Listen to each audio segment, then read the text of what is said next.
he suffered no man to do them wrong. Hallelujah. Yea, he reproved kings for their sake, saying, touch not mine anointed. Wow.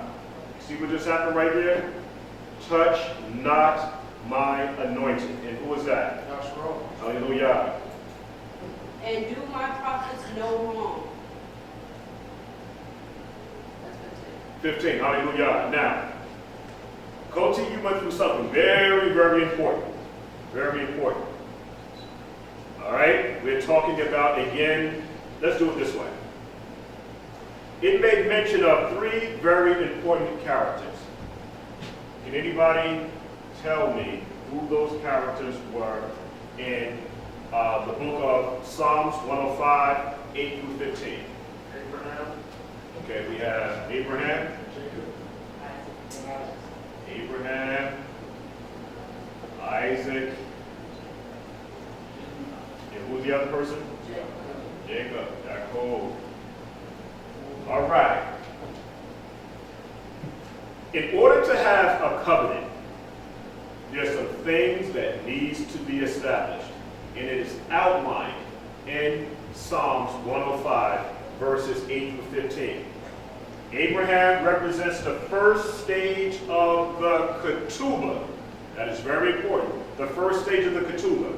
Abraham represents the first stage of the ketubah. It talked about the covenant. The 3 stages. I'm going to read it. It says in verse 9, which covenant he made with Abraham and his oath. So with Isaac, what did the father make in this ketubah? A what? All right, an oath. See in the stages? With Abraham, he made a covenant. With Isaac, he made an oath. And with Jacob, what did he make? He made 2 things with Jacob. What did he make with Jacob?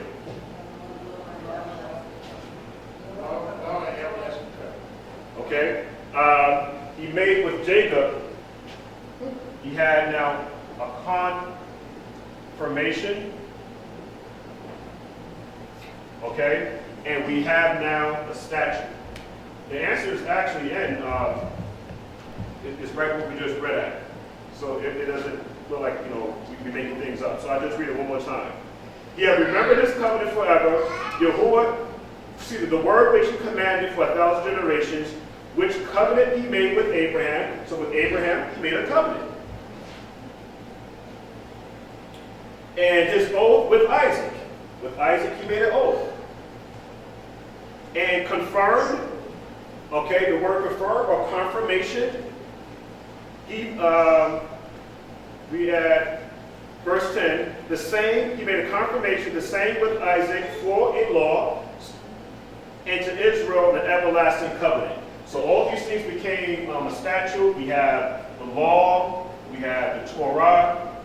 So at the beginning stages, when the father made the covenant, Isaac wasn't there yet. So when he made the covenant with Abraham, and he told him that he was going to have a son, so the covenant and the promise that he made, it became an oath.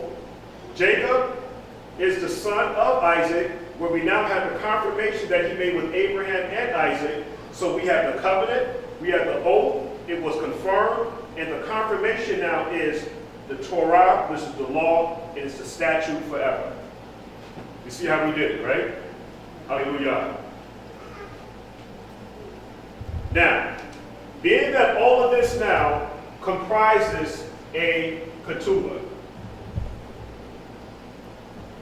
Now, if you ever ask anyone, do they follow or believe the Torah? If they say yes, they're actually saying now is that they believe in the ketubah. Because the word Torah means what? Instructions. Instructions. Instructions to what?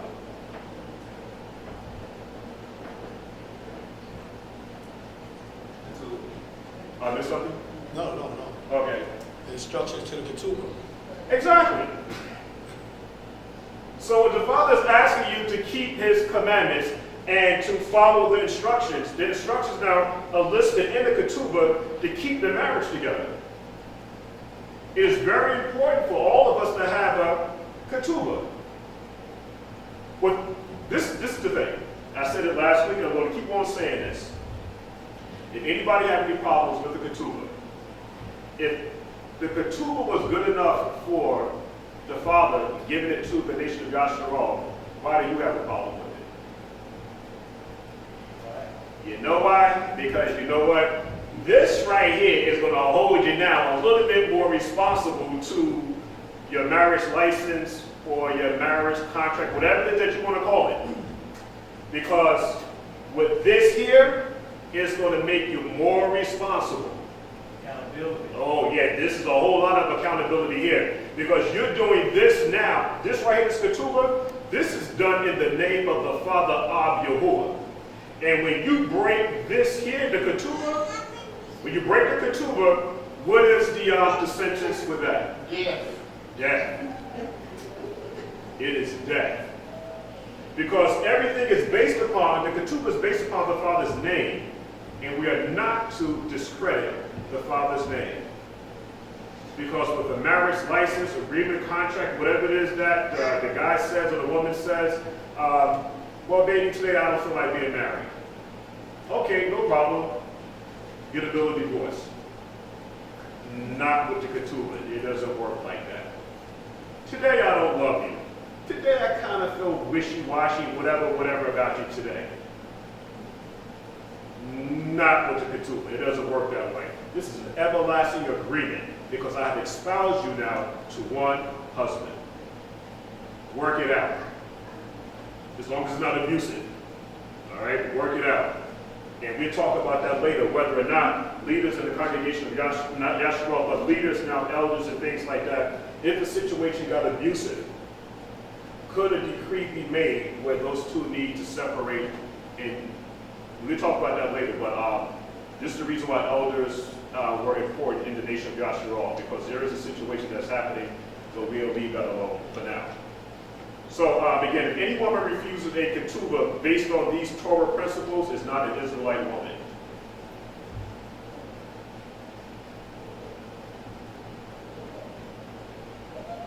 Okay, can we digest that? If any woman refuses a ketubah based on the principles that we just established here, that's a strange woman. Because look at it like this. The ketubah protects both parties. What woman doesn't want to be protected? Yeah, that's crazy because it's going to make him responsible for every single thing that he says and do. That's what it's going to actually do. So again, Mishpachah, that ketubah is going to be extremely, extremely important. Now, where Yashra'al is compared to the stars of Shamayim. Let's go back to the book of Genesis, the 15th chapter, verse 5. Verse 5.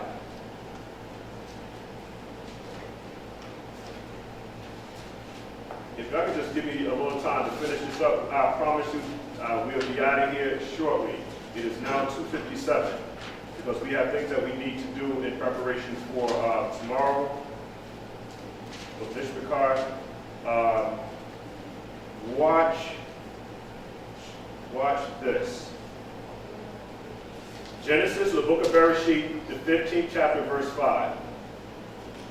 And he, which is the Father, brought him, which is Abraham, or Abram at this point here, he brought him forth abroad and said, Look down towards Shamayim, and tell the stars, if thou be able to number them.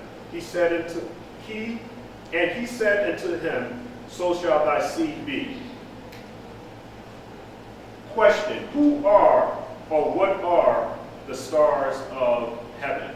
Because we have here in verse 5, it says, and tell the stars. Can Abraham speak to stars? These stars that we see up in Shamayim at night. So there's something that's going on here. Because it says now that he's going to make Abraham's seed now like the stars of Shamayim. And to actually tell these stars. Let's go to the book of Revelation, to 1st chapter, verse 20. Let's see if the Father is actually now talking about literal stars. Because again, this is a very intimate relationship that the Father is trying to have with the nation of Yashra'al. And this ketubah is going to be extremely, extremely important. Verse 20. The mysteries of the 7 stars, which thou sawest in my right hand, and the 7 golden candlesticks. The 7 stars are the messengers of the 7 churches, which were in Asia Minor, because remember, Yahuah was in prison at this time. He was on this remote island, the island of Patmos in Asia Minor. So you just let me know when to shut it down, all right? So in this regard, we're going to stop for a second, and we will continue with Revelation, the 1st chapter, verse 20. Verse 20, all right?